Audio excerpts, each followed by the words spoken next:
Baik, Assalamualaikum warahmatullahi wabarakatuh. Jadi kita hari ini akan konferensi pers Partai Umat sudah beberapa lama melakukan kajian mengenai IKN yang rencananya akan berpindah ke Kalimantan yang sekarang ini sedang digodok oleh pemerintah, tetapi memang akhirnya ada beberapa hal yang perlu kita kritisi. Yang hari ini insya Allah Partai Umat akan mengutarakan pendapatnya mengenai hal ini. Jadi terima kasih kawan-kawan sudah mengikuti kita punya konferensi pers. Mudah-mudahan kita sehat selalu dan jangan lupa jaga prokes ya, protokol kesehatan biar kita ini dijaga oleh Allah Subhanahu Wa Taala dari segala macam penyakit yang masih sekarang ini masih berlangsung di antara kita. Baik, tanpa panjang-panjang, ini saya akan berikan kepada Ketua Umum Partai Umat Pak Ridho Rahmadi untuk menyampaikan pendapat dari Partai Umat mengenai Ibu Kota Negara atau IKN. Silakan Pak Ridho. Ya, terima kasih. Bismillahirrahmanirrahim. Assalamualaikum warahmatullahi wabarakatuh. Salam sejahtera untuk kita semua. Semoga Allah Tuhan Yang Maha Kuasa melimpahkan rahmat dan karunia-Nya kepada kita semua di dalam pertemuan yang mulia ini. Yang saya hormati sahabat-sahabat wartawan, terima kasih untuk kehadiran sahabat-sahabat semua, ya, offline maupun online, di pertemuan yang sangat penting ini, ya, dalam rangka untuk mendiskusikan perjalanan bangsa kita ke depan. Kami mengundang para sahabat semua dengan tujuan agar sahabat-sahabat dapat memberikan perhatian, ya, pada dinamika politik akhir-akhir ini, ya, yang memicu munculnya penolakan terhadap UU IKN dan perpindahan ibu kota negara ke Kalimantan Timur. Semoga kehadiran sahabat-sahabat semua ini bisa menjadikan isu ini, ya, mengangkat isu ini menjadi isu nasional, sehingga semua anak bangsa bisa ikut terlibat dalam mencari pemecahan terhadap masalah ini dengan solusi-solusi yang terbaik. Partai Umat menilai Undang-Undang Ibu Kota Negara cacat secara konstitusional karena bertentangan dengan Undang-Undang Dasar 1945. Karenanya rencana pemindahan IKN harus dibatalkan segera. Undang-undang yang bertentangan dengan UUD 1945 tentu harus ditolak. Karena dasar dari pemindahan ini adalah undang-undang yang cacat. Maka Partai Umat mendesak pemerintah untuk membatalkan rencana kepindahan ibu kota negara ke Kalimantan Timur.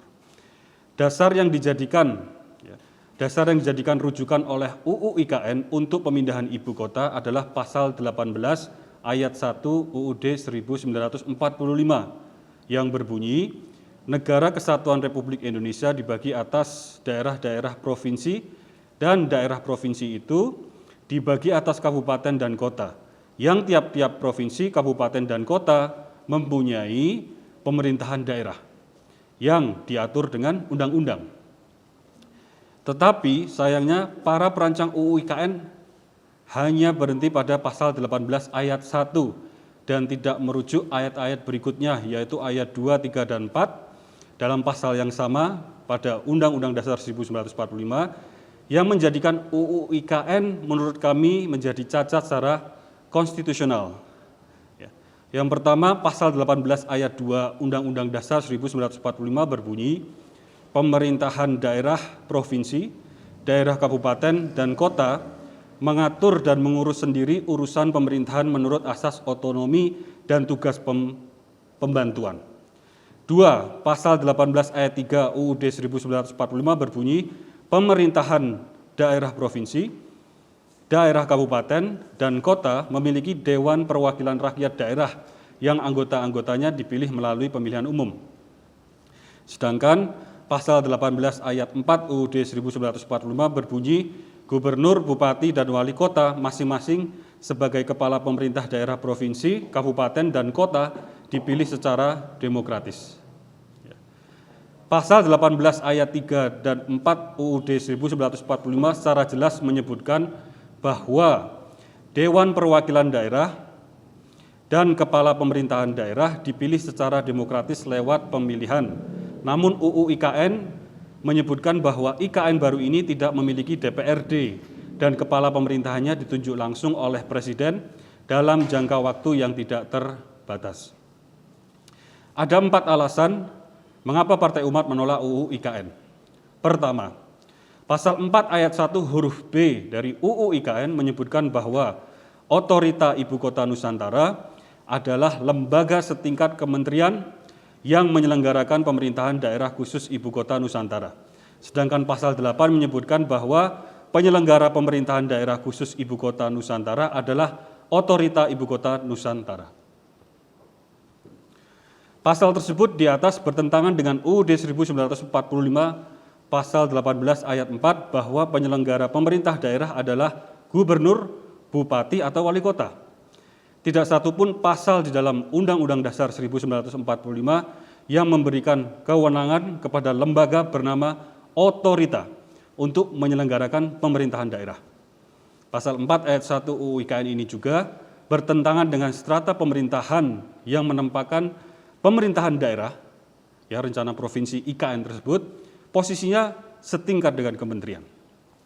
Kedua, Pasal 9 ayat 1 UU IKN menyebutkan bahwa Otorita Ibu Kota Nusantara dipimpin oleh Kepala Otorita Ibu Kota Nusantara dan dibantu oleh seorang wakil Kepala Otorita Ibu Kota Nusantara yang ditunjuk, diangkat, dan diberhentikan langsung oleh Presiden setelah berkonsultasi dengan DPR.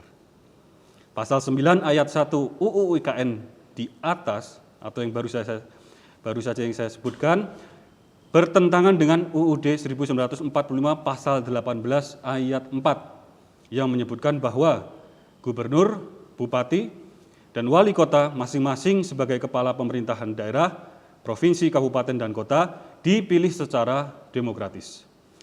Ibu kota negara yang diakui sebagai daerah provinsi seharusnya dipimpin oleh seorang gubernur, bukan kepala otorita.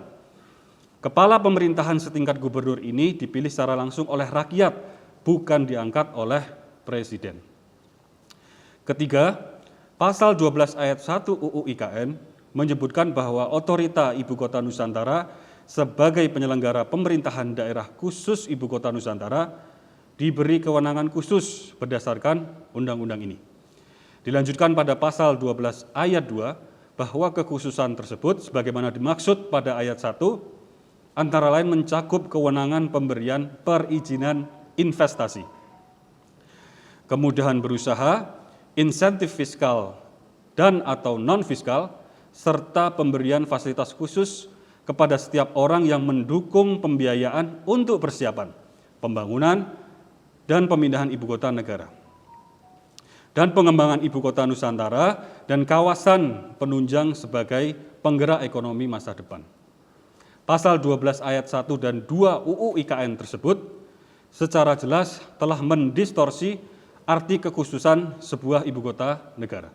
Seharusnya kekhususan diberikan kepada ibu kota negara yang berorientasi pada upaya mendukung dan memfasilitasi berlangsungnya roda pemerintahan. Saya ulangi, mendukung dan memfasilitasi berlangsungnya roda pemerintahan, bukan untuk memfasilitasi sektor ekonomi dan bisnis.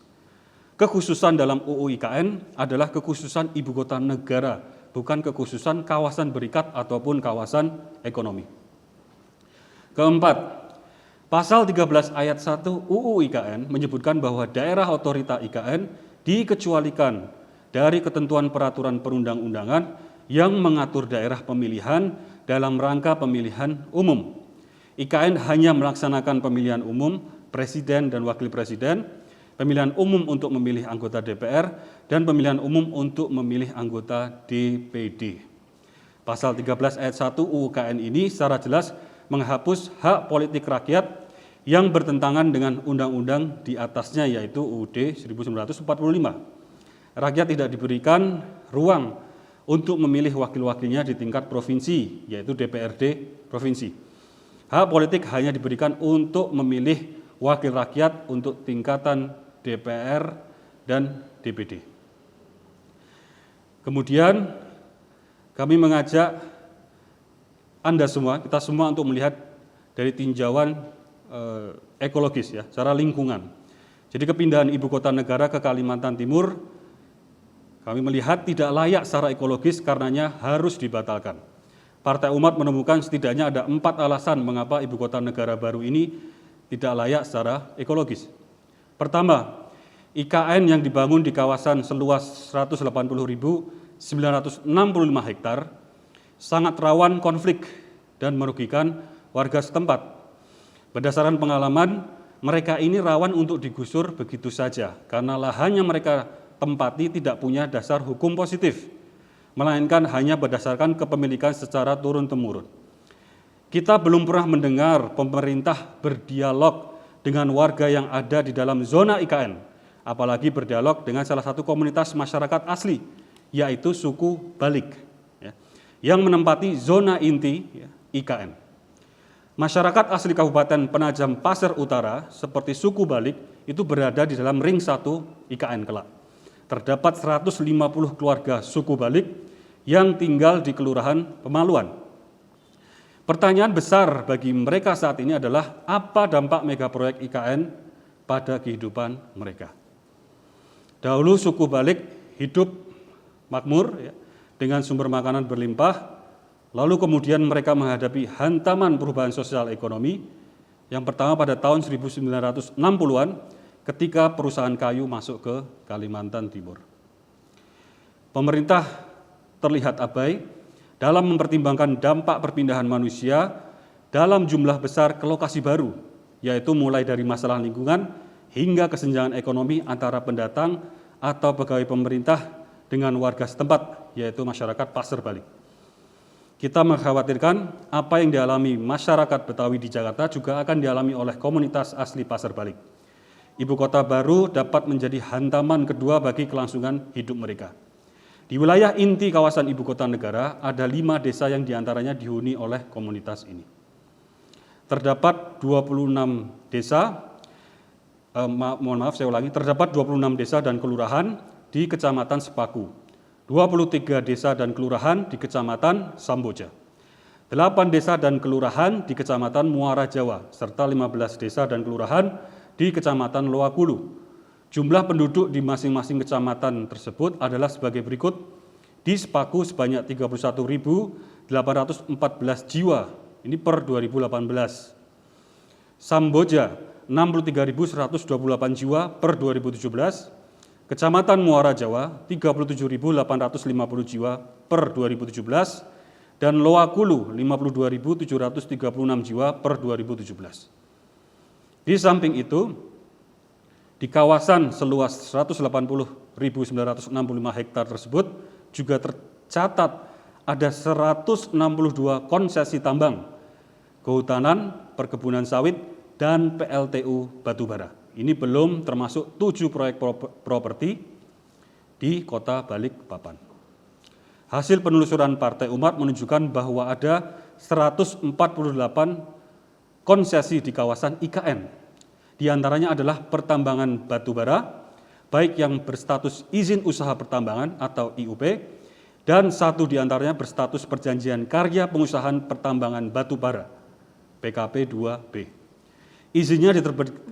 Izinnya diterbitkan oleh pemerintah pusat dengan nama PT Sing Lurus Pratama seluas 24.760 hektar yang seluruh konsesinya masuk dalam cakupan IKN. Selain itu, di lokasi IKN juga terdapat 94 lubang bekas tambang batu bara yang tersebar di atas kawasan IKN.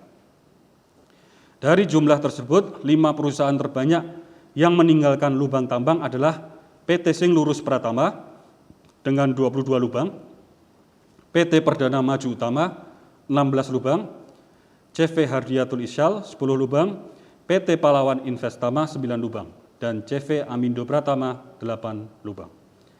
Kedua, IKN mengancam ketersediaan air untuk Kota Balikpapan, Samarinda, dan kawasan sekitarnya. Kawasan IKN merupakan daerah yang memasok air dan menjadi daerah tangkapan air untuk daerah sekitarnya.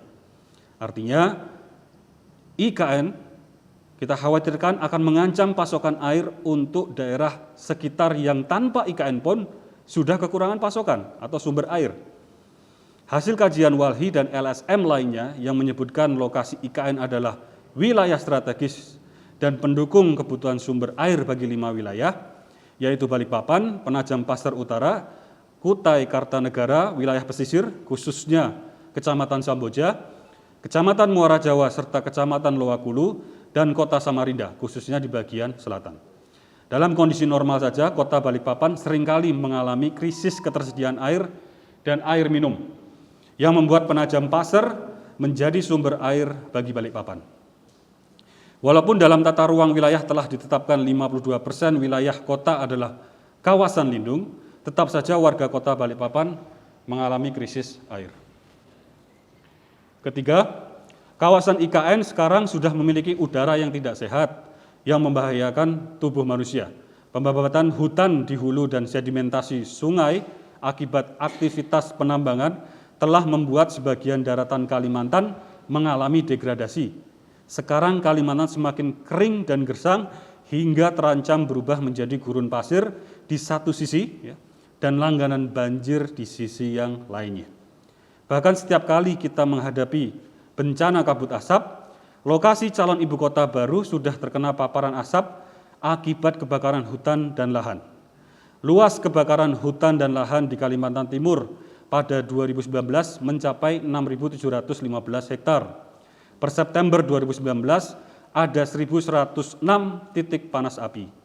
Pada saat yang sama, September 2019, terdapat pula 346 titik panas di Kalimantan Barat, 281 di Kalimantan Tengah, dan 105 titik di Kalimantan Selatan. Laporan BPBD Kabupaten Penajam Pasir Utara, PPU, menyebutkan beberapa daerah di PPU yang merupakan wilayah IKN tak lepas dari kebakaran dan bencana asap. Titik lokasinya adalah daerah di sekitar Nenang, Gunung Steleng, dan Lawe-Lawe. Lokasi IKN tidak saja mendapatkan kiriman asap dari provinsi lain, tetapi juga menjadi sumber kebakaran itu sendiri. Kepala Subbidang Logistik dan Peralatan BPBD Kabupaten Penajam Pasir Utara, Bu Nur Laila, menyampaikan bahwa sedikitnya ada 18 kebakaran lahan di wilayahnya. Kepala Bappenas menyadari rawannya kondisi kesehatan lokasi IKN dan menyatakan akan mempersiapkan rencana mitigasi. Pemerintah agaknya menganggap hal ini lumrah karena menurut Bappenas, Singapura dan Malaysia pun sama-sama menghirup kabut asap yang sama. Ini tentu argumentasi yang janggal, yang sulit kita pahami, ikuti, karena negara-negara tetangga kita tersebut tidak pernah memilih untuk berada di posisi lintasan kabut asap akibat kebakaran hutan yang ada di Indonesia, yang sudah terbukti tak mampu kita atasi selama bertahun-tahun.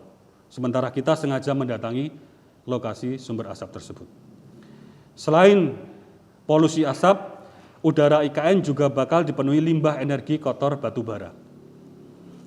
Bukti keberpihakan pemerintah terhadap batubara salah satunya adalah dengan terus bertambahnya jumlah penggunaan batubara untuk kebutuhan dalam negeri. Setiap tahun jumlah DMO atau Domestic Market Obligation untuk batubara ini kian bertambah.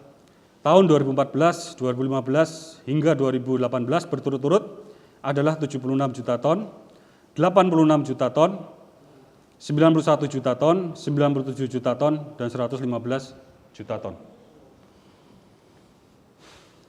Begitu juga dengan penggunaan energi kotor batubara di Kalimantan. Terdapat 2 PLTU batubara di dekat Balikpapan dan Samarinda yang tidak jauh dari lokasi ibu kota baru tersebut. Di Kalimantan terdapat 7 rencana pembangunan PLTU dengan bahan bakar batubara, yakni Kalselteng 3, Kalselteng 4, Kalselteng 5, Kaltim 3, Kaltim 5, dan Kaltim 6 dengan kapasitas masing-masing 200 MW, serta Kaltimra dengan kapasitas 400 MW. Karena dampak lingkungan tidak sehat dan bersifat lintas batas tersebut, maka polusi asap dan udara pun juga bersifat lintas batas. Ibu kota baru tetap akan terpapar polusi udara dari kebakaran hutan di Kalimantan dan polusi PLTU batubara yang sudah dan akan dibangun yang tersebar di Kalimantan.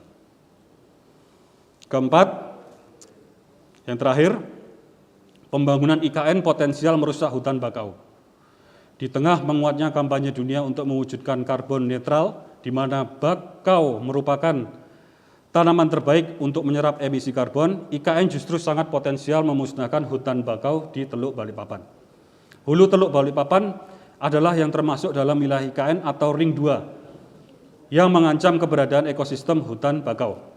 Ekosistem ini membentang sepanjang 17 km dari Kecamatan Balikpapan Barat hingga pesisir Teluk di wilayah Kecamatan Penajam.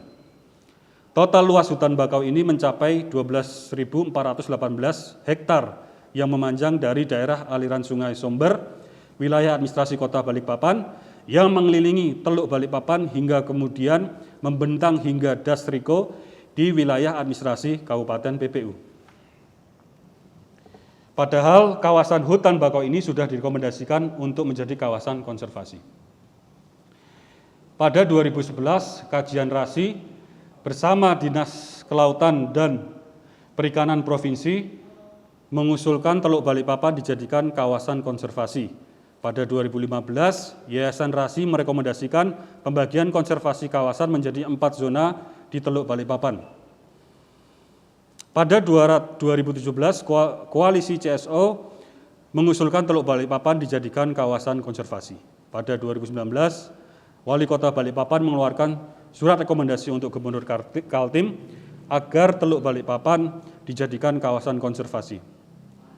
Pada 2019, mantan Menteri Lingkungan Hidup Emil Salim menulis surat rekomendasi kepada Gubernur Kaltim agar Teluk Balikpapan dijadikan kawasan konservasi. 2019 juga diidentifikasi dan inventarisasi oleh DLH, BKSDA, BPEE-KLHK mengusulkan sebagian Teluk Balikpapan menjadi kawasan ekosistem esensial. Pada 2019, staf ahli KLHK Hani Hadiati mengusulkan Teluk Balikpapan agar dijadikan perhutanan sosial. Berdasarkan alasan konstitusi dan ekologi di atas, Partai Umat mempertimbangkan dengan serius untuk melakukan atau mengajukan judicial review terhadap UU IKN, begitu tercatat dalam lembaran negara kelak, dan memohon kepada MK untuk membatalkan UU yang bertentangan dengan UUD 1945 tersebut. Konsekuensi dari permohonan pembatalan UU IKN ini tentu adalah batalnya pemindahan IKN ke Kalimantan Timur. Insya Allah inilah yang terbaik untuk bangsa dan negara. Partai Umat berkomitmen untuk melawan kezaliman dan menegakkan keadilan.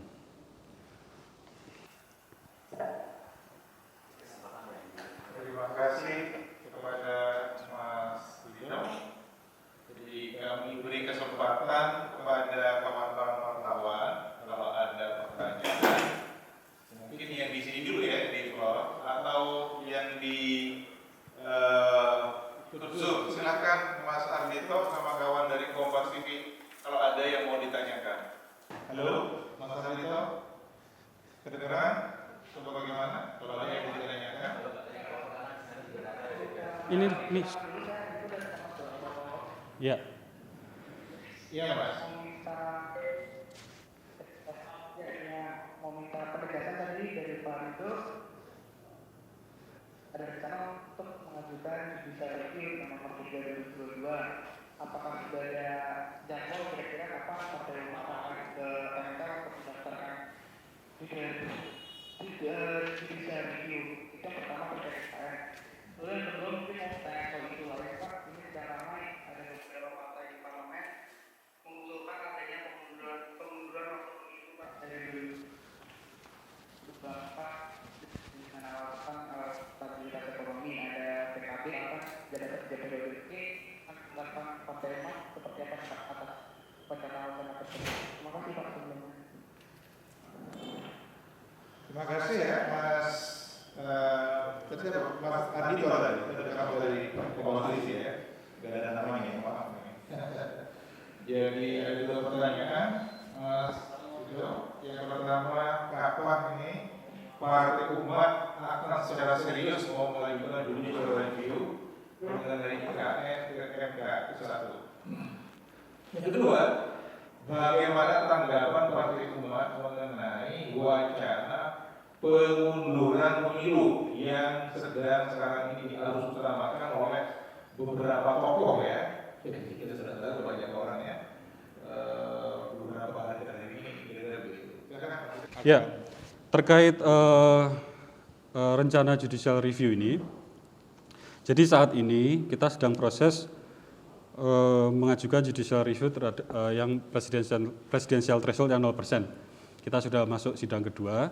Jadi untuk yang ini dalam rencana kami, ya, insya Allah sekarang ya dalam kira-kira 1 bulan ini kita mempersiapkan dulu timnya, mempersiapkan dulu materi-materi yang sifatnya substansial, untuk kemudian kami nanti harapkan nanti kira-kira ya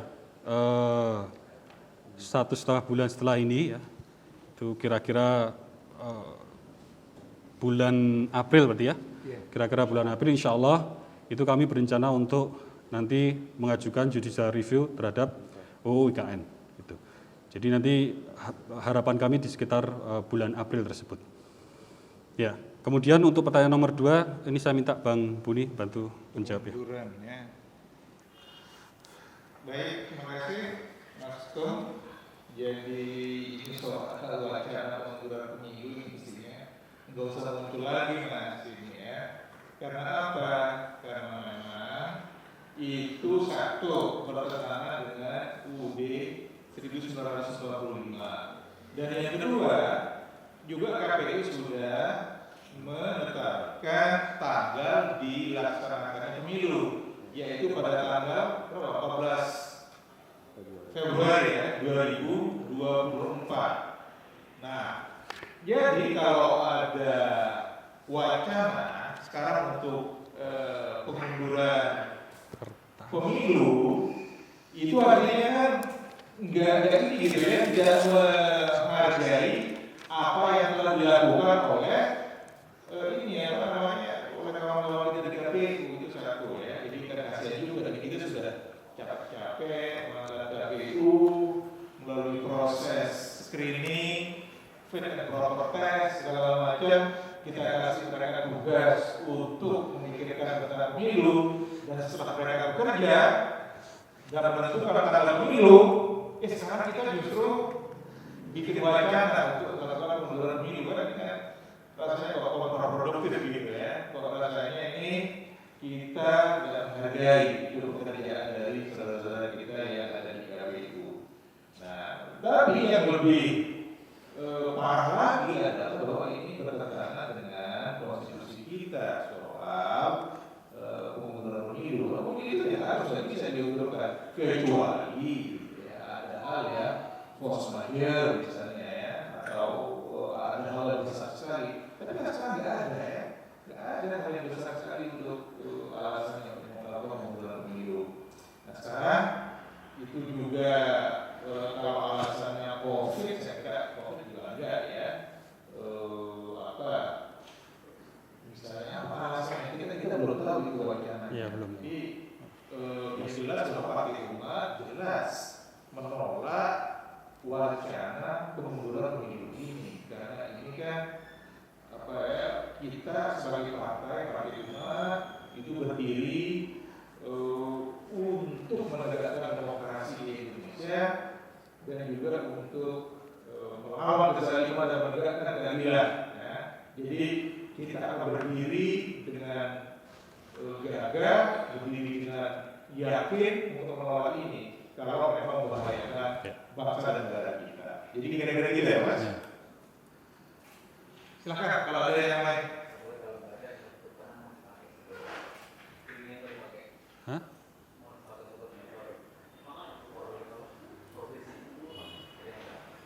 Oke, mungkin dari floor mungkin ada yang bertanya, silakan Mas Sofa. Ada pertanyaan? Kalau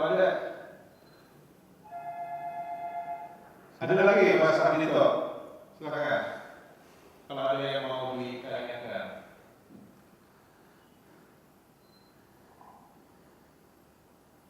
Cukup? Oke, kelihatannya ini Dari salah satu pertanyaan Silakan.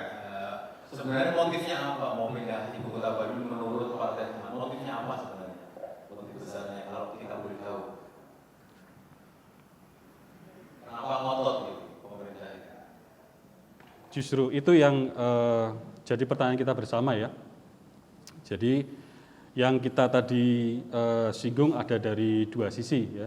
Dari pertama sisi yang sangat substansial yaitu bahwa sesungguhnya UU KN itu dari desain awalnya sudah bertentangan dengan UUD 45 dan itu yang harus jadi perhatian bersama dan harus konsisten ya. Karena kalau kita lihat ini agak keluar ya. Dalam beberapa konteks di permasalahan wadas dan seterusnya, seringkali juga pemerintah kemudian mendasarkan pada alasan-alasan formal, ya, undang-undang dan seterusnya. Tapi dalam hal ini kenapa tidak konsisten? Ya, kalau mau konsisten berarti UU KN ini dari uraian atau narasi yang kami buat tadi bertentangan dengan beberapa pasal yang ada di UUD 1145. Itu juga pertanyaan kita semua harusnya. Kemudian pertanyaan kedua kita, ini kita juga ajak semua masyarakat Indonesia untuk melihat secara bijak dari tinjauan ekologis. Ya. Jadi dari situ kenapa sekali lagi kemudian motivasinya sangat kuat, padahal dari tinjauan lingkungan itu cenderung merugikan dalam berbagai macam aspek. Ya, gitu. Jadi kemudian banyak teori yang muncul, ya ini apakah disusupi ya, UKN tersebut dengan kepentingan ekonomi, ya nanti kalau kita tarik benangnya ke oligarki dan seterusnya. Itu teori-teori yang muncul, tesis-tesis yang muncul, yang menjadi pertanyaan kita bersama. Ingat UU IKN ini juga disahkan dalam waktu yang super cepat, ya hanya 1 bulan. Kemudian rapat mendorong paripurna hanya 16 jam, kurang dari 10 jam disahkan oleh Ketua DPR. Semua bertanya, karena sebelumnya kita juga bertanya-tanya dengan pengesahan UU Minerba, pengerjaan UU Minerba yang hanya 3 bulan, sekarang jauh lebih cepat lagi 1 bulan. Ini semua pertanyaan besar dan seringkali untuk kebijakan atau undang-undang ataupun kebijakan-kebijakan yang pemerintah buat, kita harus punya space tambahan di pikiran kita dan juga space tambahan di hati nurani kita ini ya untuk memahami secara logika dan secara rasa juga yang seringkali membuat kita terheran-heran kenapa ini semua dilakukan sedemikian rupa dan seterusnya. Ini kira-kira itu jawabannya ya terkait pertanyaan tadi. Ada lagi? Silakan Bu. Silakan.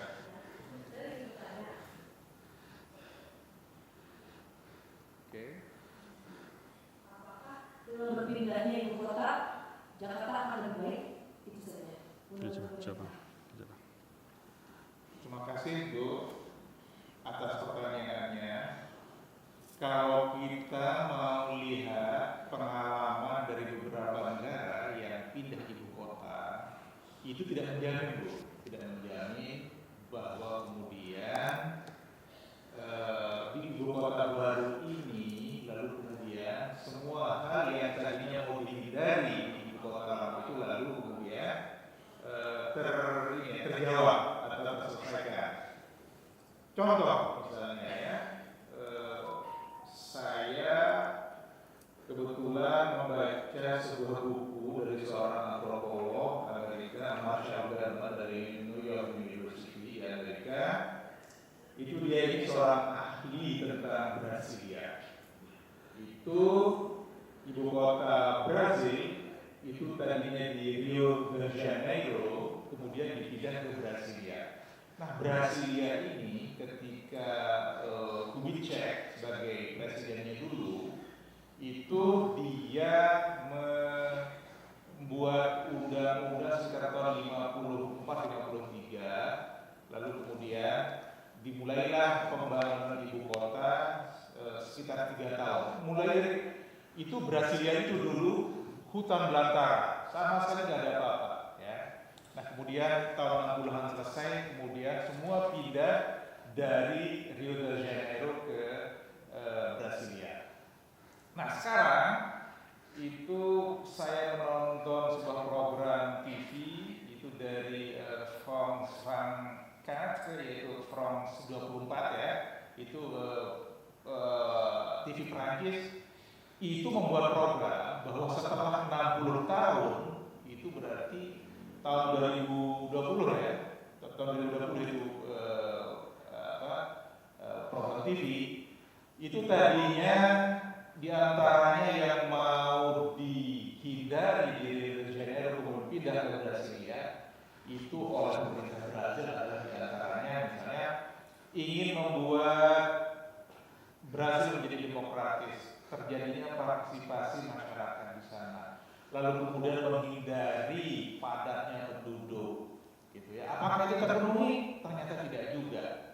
Ternyata banyak demo juga di Brasilia dan tetap saja strata sosial itu semakin tinggi. Dan di pinggiran kota Brasilia itu di kota kumuh namanya yang di pinggiran kota Brasilia namanya Santa Lucia itu ada kota kumuh ya. Itu yang namanya orang-orang nggak punya tempat tinggal, orang-orang miskin ada di sana semua. Nah itu baru Brasilia yang kita ngomong ya, Bu. Nah ada lagi kemudian negara mana ini kita ngomong ini banyak sekali negara di dunia yang pindah ibu kota ya. Ada lagi Kazakhstan ya yang pindah itu dari ibu kota lama ke Almaty. Ah itu juga sama kasusnya. Lalu ada lagi mana? Misalnya di antaranya Malaysia pindah dari Kuala Lumpur ke Putrajaya. Kebetulan saya sempat juga mampir dulu sekali ke Putrajaya, memang nggak terlalu jauh kalau dia. Itu di Putrajaya dari Kuala Lumpur ke Putrajaya.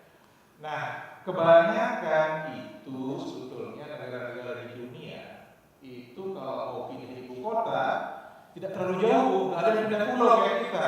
Ini kalau kita pindah pulau. Nah, itu Kuala Lumpur ke Putrajaya itu masih kayak seperti Jakarta sama Jonggol sebetulnya. Belum Jakarta sama Jonggol ya. Nah, lalu kemudian Australia misalnya, Australia itu ada dua kota yang berebut menjadi ibu kota yaitu Sydney dan Melbourne. Nah, kemudian dipilihlah Canberra itu ada di tengah-tengah yaitu di antara Sydney dan Melbourne. Nah, Amerika itu misalnya dia punya kota yaitu ibu kota Washington DC. Saya sempat tinggal setahun di sana jadi saya bisa cerita sedikit mengenai Washington DC. Dan juga New York City, New York City kota ekonomi, sementara kota pemerintahannya adalah Washington DC. Nah, jadi kota-kota di dunia ini jelas sebetulnya kalau mau pindah ibu kota itu mau ngapain, gitu ya, jelas sekali tujuannya. Nah, kita seperti yang dibacakan oleh Ketua Umum Ridwan Kamil tadi, itu kita mau memindahkan ibu kota Indonesia ke yang baru di Kalimantan di Penajam itu tendensinya adalah kepentingan ekonomi, padahal benar-benar sebetulnya yang penting itu adalah kota pemerintahan sebetulnya. Nah, jadi ini nggak jelas ini sebetulnya terjadi distorsi di sana. Itu melawan undang-undang juga. Gitu. Nah, jadi intinya bahwa dari semua tinjauan, baik dari segi hukum, ekologi tadi sudah dibacakan, maupun misalnya alasan-alasan yang Ibu katakan tadi, bahwa apakah betul kalau sebuah ibu kota itu pindah kemudian masalah akan selesai? Secara empiris itu ibu kota di dunia yang sudah dipindahkan dari ibu kota lama ke ibu kota baru itu tidak ada yang berhasil gitu ya. Kebanyakan menurut seorang ahli gitu ya, urban planning dan juga seorang political scientist itu mengatakan bahwa kebanyakan itu ibu kota mau dipindahkan dari ibu kota lama ke ibu kota baru itu sebetulnya untuk menghindari persoalan politik. Biasanya mau menghindari segmen politik di ibu kota lama gitu, belum pindah ke ibu kota baru. Menurut dia ya, bukan menurut saya. Dan memang kecenderungannya ke sana, termasuk yang terjadi di Kazakhstan dari ibu kota lama ke Almaty. Jadi kalau ibu bertanya, apakah ibu kota baru nanti akan menjawab menyelesaikan masalah, kok kayaknya kita ini agak susah menjawabnya karena pengalaman gitu ya dari pindah ibu kota ini itu tidak terjadi, itu tidak berhasil gitu ya. Cita-citanya untuk menjawab persoalan ibu kota yang lama. Kira-kira gitu. Ya. Ada lagi cukup ya? Kawan-kawan dari Kompas TV dan Mas Rito ya. Jadi kalau tidak ada lain, Mas Rito mau menambahkan? Cukup.